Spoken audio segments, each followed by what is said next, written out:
அல்லேலூயா. சத்தமா சொல்லுவோம் அல்லேலூயா. இன்று வேத புத்தகத்திலிருந்து ஒரு வசனத்தை நாம் வாசிக்க கேட்போமா? யோபுவின் புத்தகம் 2ஆம் அதிகாரம் 3ஆம் வசனத்தை வாசிப்போமா?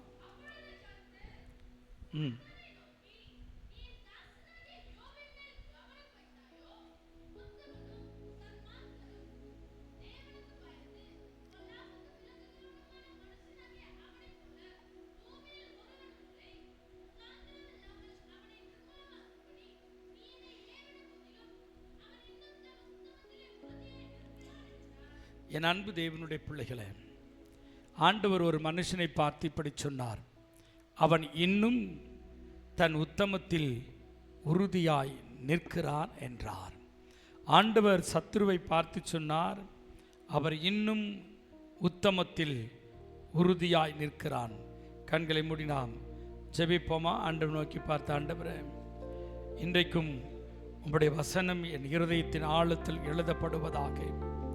இந்த வார்த்தைகளினால் நான் இன்னும் பலன் அடையும்படிக்கு, இன்னும் உடைய பிரசன்னத்தில் நிரம்பி இருக்கும்படி, இன்னும் ஆவிக்குரிய வாழ்க்கையில் வளரும்படிக்கு என்னோடு கூட பேசும் ஆண்டவரே. இன்னும் உம்மை அறியணுமே, இன்னும் உம்மை அறியணுமே, இன்னும் கிட்டி சேரணுமே, இன்னும் கிட்டி சேரணுமே, இன்னும் உம்மை அறியணுமே, இன்னும் உம்மை இன்னும் கிட்டி சேரணுமே, இன்னும் கிட்டி. நல்ல பிதாவே, இந்த காலை வேளையில் நீர் பேசுவீராக. நன்மையான எந்த ஈவும் பூர்ணமான எந்த வரமும் பரத்திலிருந்து உண்டாக்கி ஜோதிகளின் பிதாவினிடத்திலிருந்து இறங்கி வருகிற நல்ல செய்தியை என் பிள்ளைகள் கேட்கட்டும். நீர் பேசும் இயேசுவின் மூலம் ஜெபிக்க நல்ல பிதாவே, ஆமென். என் அன்பு சகோதர சகோதரிகளே, ஒரு நாள் ஆண்டவர் சத்துருவை பார்த்து யோபுவை குறித்து சாட்சி சொன்னார்.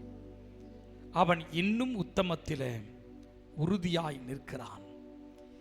எத்தனையோ சஞ்சலங்கள் வந்தது, உபத்திரவங்கள் வந்தது, இன்னும் உத்தமத்தில் உறுதியாய் நிற்கிற ஒரு மனுஷன் உண்டானால் அவன் பக்தனாகி யோபுவாயிருக்கிறான். என் அன்பு தேவனுடைய பிள்ளைகளை, எல்லாவற்றையும் ஒரு நாளில் இழந்து போனான். எல்லாவற்றையும் இழந்தான். மிகுந்த சஞ்சலம் உண்டான நேரம் அது. சத்துரு ஆண்டவரை பார்த்து இப்படி கேட்டான், எல்லாம் இழந்து போனான், வாஸ்தவம் தான், ஆனால் நல்லா சுகமாயிருக்கிறானே. ஆனால் ஆண்டவர் அவனை பார்த்து சொன்னார், இன்னும் உத்தமத்தில். அவன் பிறந்த அந்த நாள் முதற்கொண்டு இந்த நாள் வரைக்கும் இன்னும் உத்தமத்திலே அவன் இருக்கிறான். நம்மை குறித்து இப்படி யாரால் சாட்சி சொல்லக்கூடும்? என் அன்பு சகோதரனே சகோதரியே, ஆண்டவர் ஒரு மனுஷனை குறித்து சொல்லுகிறதை கவனித்து பாருங்கள். இன்னும் உத்தமத்தில், எல்லாவற்றையும் இழந்த பொழுதும் உத்தமத்தில் நிற்கிறான். நம்முடைய வாழ்க்கையில் இந்த ஆண்டை துவங்கி இந்த நாள் மட்டும் கடைசி மாதத்தின் கடைசி நாட்களில் வந்திருக்கிறோம். நம்முடைய வாழ்வினுடைய உத்தமம் எப்படி இருக்கிறது? ஜீவியம் எப்படி இருக்கிறது? ஆண்டவர் பக்தனாகி யோபுவை பார்த்து சொன்னார், இன்னும் அவன் உத்தமத்தில் இருக்கிறான்.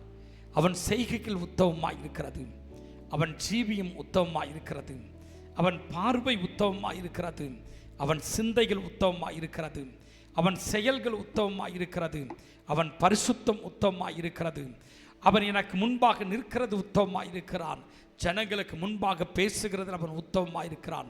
நம்முடைய ஜீவியம், நம்முடைய செயல்கள் இந்த ஆண்டின் கடைசி நாட்களில் நாம் நம்மை சீர்தூக்கி உய்த்து ஆராய்ந்து சோதித்து பாருங்கள். தேவன் நம்மை அப்படி சொல்லக்கூடுமா? அல்லது நம்முடைய சபையா நம்மை குறித்து அப்படி சொல்லக்கூடுமா? நம்முடைய ஊரார் அப்படி நம்மை சொல்லக்கூடுமா? ஆண்டவர் அவனை பார்த்து சொன்னார், அவன் இன்னும் உத்தமத்தில் இருக்கிறான். நீங்கள் ஆதியாகமத்தின் புத்தகம் 18ஆம் அதிகாரம் 32ஆம் வசனத்தை வாசிப்போமா? அப்பொழுது அவன் ஆண்டவருக்கு கோபம் வராதிருப்பதாக நான் இன்னும் இந்த ஒரு விசை மாத்திரம் பேசட்டும். அவனை பார்த்து ஆண்டவர் சொன்னார், இன்னும் அவன் உத்தமத்தில் இருக்கிறான். ஆபிரகாம் ஆண்டவரை பார்த்து கேட்டான், இன்னும் ஒரு விசை நான் உம்மோடு பேசட்டுமே, இன்னும் ஒரு விசை. என் அன்பிற்குரியவர்களே, தேவன் நமக்கு பதில் கொடுக்கிற வரைக்கும் அல்லது நம்முடைய வாழ்வில் ஒரு திருப்தி உண்டாகிற வரைக்கும் நாம் ஆண்டவரோடு பேசிக்கொண்டே இருக்க வேண்டும். ஆமேன், ஆமேன்.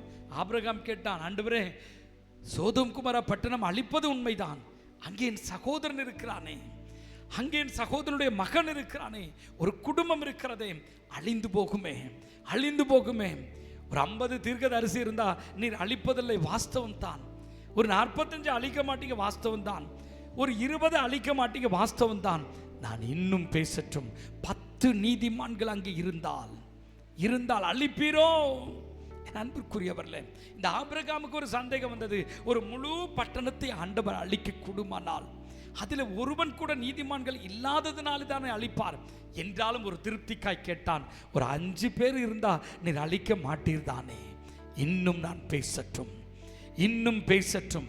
உன் குடும்ப வாழ்க்கையில் தேவன் உனக்கு ஒரு திருப்தியான பதிலை கொடுக்கிற வரைக்கும் இன்னும் கர்த்தருடைய சமூகத்தில் நின்று, இன்னும் நாம் தேவனுடைய சமூகத்தில் நாம் பேசக்கூடியவர்களாய், கேட்கக்கூடியவர்களாய் இருக்க வேண்டும். இந்த ஆண்டின் கடைசி நாட்களில் நாம் எவ்வளவு நேரம் ஆண்டவரோடு பேசி கொண்டிருக்கிறோம், எவ்வளவு நேரம் ஆண்டவரை போராடி கொண்டிருக்கிறோம், எவ்வளவாய் தேவனிடத்தில் கேட்டு நாம் திருப்தி அடைந்திருக்கிறோம். ஆபிரகாம் கேட்டான், நான் இன்னும் பேசட்டும் ஆண்டவரே, இன்னும் நான் கேட்கட்டும். என் மன்றாட்டு இன்னும் எனக்கு திருப்தி கொடுக்கவில்லை, நீர் சொல்லுகிற பதில் எனக்கு இன்னும் திருப்தி கொடுக்கவில்லை. இந்த ஆண்டின் கடைசி நாட்களில் வந்திருக்கிறோம். இதுவரைக்கும் எத்தனையோ முறை செபித்தோம், எத்தனையோ முறை கேட்டோம், இன்னும் பதில் இல்லை தானே? இன்னும் ஒரு விசை கேட்டு பாருங்கள். நீங்கள் கேட்க வேண்டிய நேரம் இருக்கிறது, நாட்கள் இருக்கிறது. இன்னும் ஒரு விசை ஆபிரகாமை போல கண்ணீரோடு கூட போராடி கர்த்தருடைய சமூகத்தில் இன்னும் ஒரு விசை நான் கேட்கட்டும் ஆண்டவரே.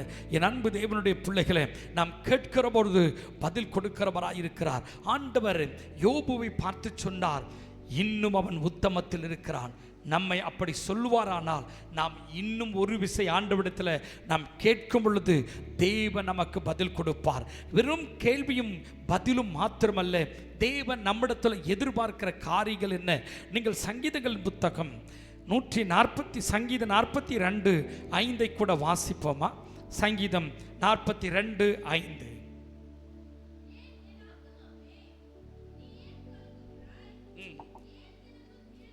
ஏன் எனக்குள் தேங்குகிறாய்? தேவனை நோக்கி காத்திரு, அவர் சமூகத்தில் ரட்சிப்பின் நிமித்தம் நான் இன்னும் அவரை துதிப்பேன். சோர்ந்து போனாயே, ஐயோ இந்த 11 மாதம் முடிஞ்சு போச்சு, 12வது மாதம் 3 வாரம் வந்துடுச்சையா, இன்னும் என் வாழ்க்கையில் ஒரு ஆசீர்வாதமே இல்லை, இன்னும் எனக்கு ஒரு நன்மை கிடைக்கல. இந்த கிறிஸ்மஸ் வந்துடுச்சு, எல்லாரும் துணி எடுத்துட்டுன்னு சொன்னாங்க. எனக்கு என் பிள்ளைகளுக்கு இன்னும் ஒரு துணி எடுக்கலை, கலங்கி நிற்கணும் தானே. கிறிஸ்மஸ் வந்துடுச்சு, ₹1 இல்லையே கையில், நான் என்ன செய்வது? கல்யாணத்தை வச்சுட்டோம், 26ஆம் தேதி கல்யாணம், பணத்துக்கு வழி, ஐயோ எனக்கு வழியே தெரியல. வீடை கட்டிட்டேன், ஒரு வழியும் இல்லை, எல்லாம் அடைக்கப்பட்டிருக்கிறதல்லவா. என் ஆத்துமாவே நீ ஏன் கலங்குகிறாய்? ஏன் கலங்குகிறாய்? நான் இன்னும் துதிக்கும்படிக்கு அவர் சமூகத்தின் ரட்சிப்பை நோக்குவேன். ஆமேன், ஆமேன் சொல்ல. நாம் இன்னும் துதிக்கும்படி. நீ சோர்ந்து போயிடாதே, நீ பலவீனம் அடைஞ்சிடாதே, முடிஞ்சிருச்சு நினைக்காதே. இனி ஒரு துவக்கத்தை கர்த்தர் உனக்கு கொடுப்பாரானால் அதை மாற்ற ஒருவனாலும் கூடாது. தாவீது சொன்னா, என் ஆத்துமாவே ஏன் கலங்குகிறாய்? ஏன் கலங்குகிறாய்? நான் பிரச்சனையில், போராட்டத்தில், வியாதியில், வேதனையில் நான் இன்னும் துதிப்பேன். துதிக்க துதிக்க ஒரு பலனை பெறுவேன். நான் துதிக்கிற பொழுதுதானே கீசின் குமாரனாகிய சவுலை தள்ளி ஈசாயின் குமாரனாகிய என்னை ஆண்டவர் சமஸ்த இஸ்ரவேலின் ராஜாவாய் மாற்றினார். என் இருதயம் கலங்குகிற பொழுது நான் ஏன் சோர்ந்து போக வேண்டும்? நான் இன்னும் துதிப்பேன். இன்னும் உத்தமத்தில் இருக்கிற யோபுவின் வாழ்க்கை போல, இன்னும் ஒரு விசை பேசட்டும் என்ற ஆபிரகாமை போல, இன்னும் கர்த்தரை நான் துதிப்பேன் என்ற தாவீதை போல